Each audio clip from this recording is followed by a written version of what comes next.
And a week ago in lane number 1, Zane Grothe led this race from start to finish, getting the win in Indianapolis. And I would expect for him to push the pace once again. And you think about the team battle, you got a guy like Mark Ceranic, he's in lane number 7, kind of an IMer, if you will. He jumps in, he's swimming the 400 freestyle. Yeah, this is where we've mentioned it. You can only have 16 team members on your roster, but actually in one competition you can only have 14 men, 14 women. 12 of them can swim individuals, and 2 of them just in the relays. So in some of the races where you haven't got a specialist in that event, you're going to have to put someone else in. That's where you have to make that call. Hopefully you've got swimmers like Ceranic can swim a medley so he can swim all the strokes, but you're going to be losing points. It's just how many points you're going to lose or how many points you can potentially make up.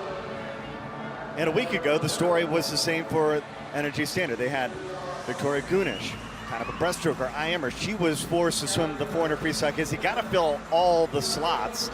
You only get 12 male swimmers, 12 female swimmers, equal competition, equal points, equal prize money.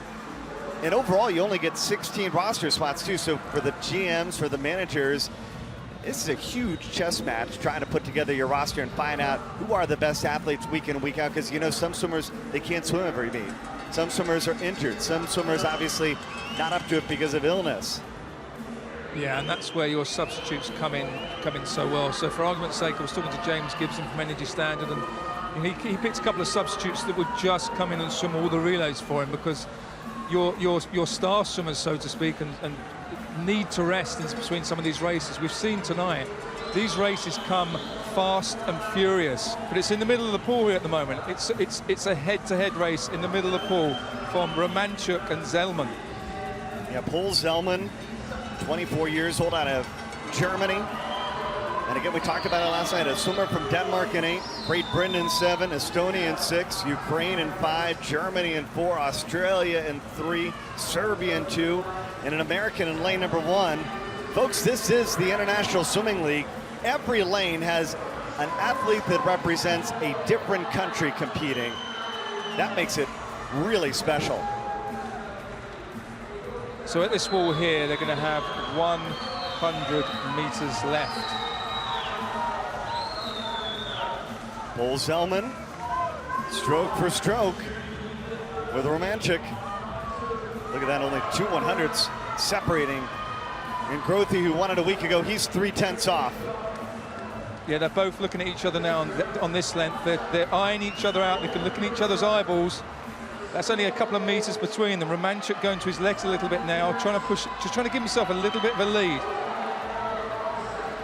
Energy Standard down by about 20 points. They could use the win. Romanchuk gets away every turn, just by a couple of inches, but those inches over 16 lengths make all the difference. But here comes Grothe. Grothe going to his feet. Romanchuk going to his feet, and it's going to be Grothe turning first. What a final 50 for him. Romanchuk, Grothe, Zellman battling. It's going to be down to the touch. It's going to be Grothe. Back-to-back wins, back-to-back weekends, and he gets 9 points for the DC Triton.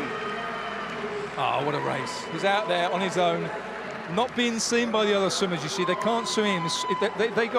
They were in their own little race in the middle of the pool. They couldn't see Grothe on the outside. He took advantage of that. That's one last week and one again today.